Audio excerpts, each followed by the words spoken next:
नमस्कार. आज आपण बोलणार आहोत पोस्ट ऑफिसच्या एका अशा योजनेबद्दल जी अगदी सोपी आणि सुरक्षित आहे. चला तर मग याबद्दल सविस्तर जाणून घेऊया. अनेकांना वाटतं की पैसे वाचवले पाहिजेत, कुठेतरी गुंतवले पाहिजेत. पण सुरुवात नेमकी कुठून करायची, कशी करायची हा प्रश्न खूप जणांना पडतो. जर कोणी याच विचारात असेल तर हा आजचा विषय खास त्यांच्यासाठीच आहे.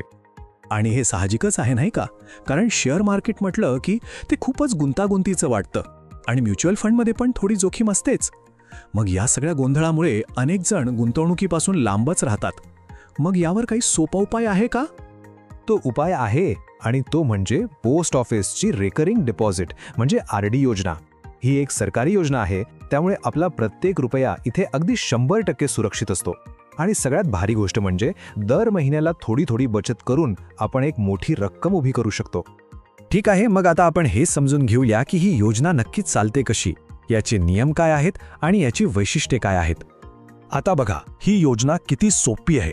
कोणीही भारतीय नागरिक ज्यांचं वय 18 पेक्षा जास्त आहे ते हे खातं उघडू शकतात. सिंगल किंवा जॉईंट दोन्ही पर्याय आहेत. आणि गुंतवणूक अगदी 100 रुपयांपासून सुरुवात करता येते. कमाल मर्यादा तर नाहीच. दर महिन्याला 1000, 5000 कितीही गुंतवू शकता. ही गुंतवणूक असते 5 वर्षांसाठी म्हणजे 60 महिने. आणि सगळ्यात महत्त्वाचा मुद्दा परतावा.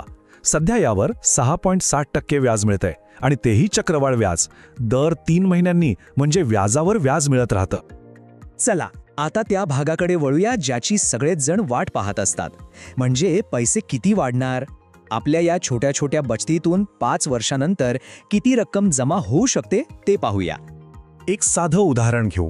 समजा दर महिन्याला फक्त 1000 रुपये गुंतवले. ही रक्कम तशी खूप मोठी नाही, अनेक जण सहज बाजूला काढू शकतात. आणि जर समजा थोडी जास्त बचत शक्य असेल तर दर महिन्याला 5000 रुपये गुंतवल्यावर परतावा नक्कीच अजून चांगला मिळणार. आता हे आकडे जरा नीट बघा. यातच शिस्तबद्ध बचतीची खरी ताकद दडलेली आहे. दर महिन्याला फक्त 1000 रुपये भरले म्हणजे 5 वर्षांत जमा होतात 60,000 रुपये, पण परत मिळतात जवळपास 71,369 रुपये, म्हणजे 11,000पेक्षा जास्त व्याज मिळालं. आता विचार करा, जर दर महिन्याला 5000 रुपये गुंतवले तर 5 वर्षात 3 लाख रुपये जमा होतात आणि त्यावर व्याज मिळून रक्कम होते तब्बल 3,56,830 रुपये, म्हणजे जवळजवळ 57,000 रुपये व्याज. हेच पैसे घरी डब्यात ठेवले असते तर ते 3 लाखचे 3 लाखच राहिले असते, नाही का? आणि इथे अजून एक मुद्दा लक्षात घेण्यासारखा आहे, तो म्हणजे व्याज दराचा. अनेकदा पोस्ट ऑफिस IDचा व्याजदर हा बँकांच्या RDपेक्षा थोडा जास्त असतो. समजा बँकेत 6.5% व्याज आहे आणि इथे 7.5%.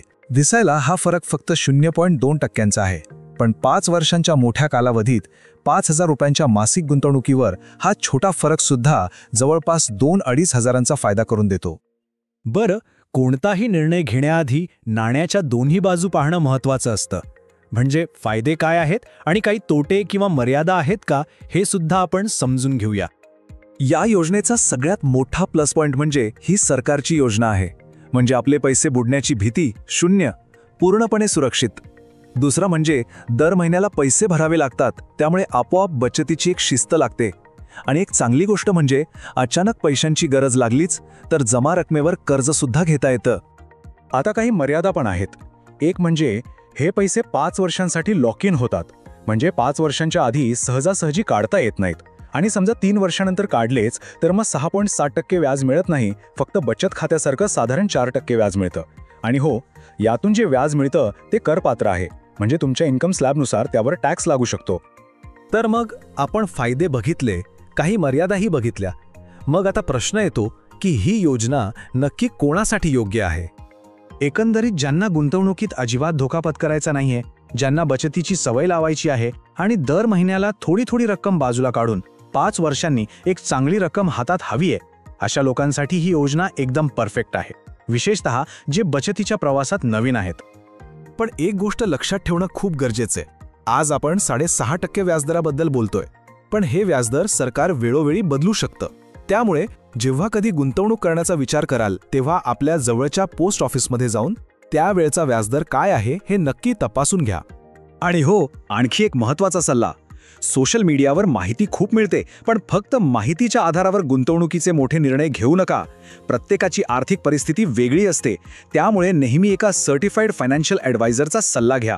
ते तुमच्यासाठी काय योग्य आहे हे जास्त चांगल्या प्रकारे सांगू शकतील.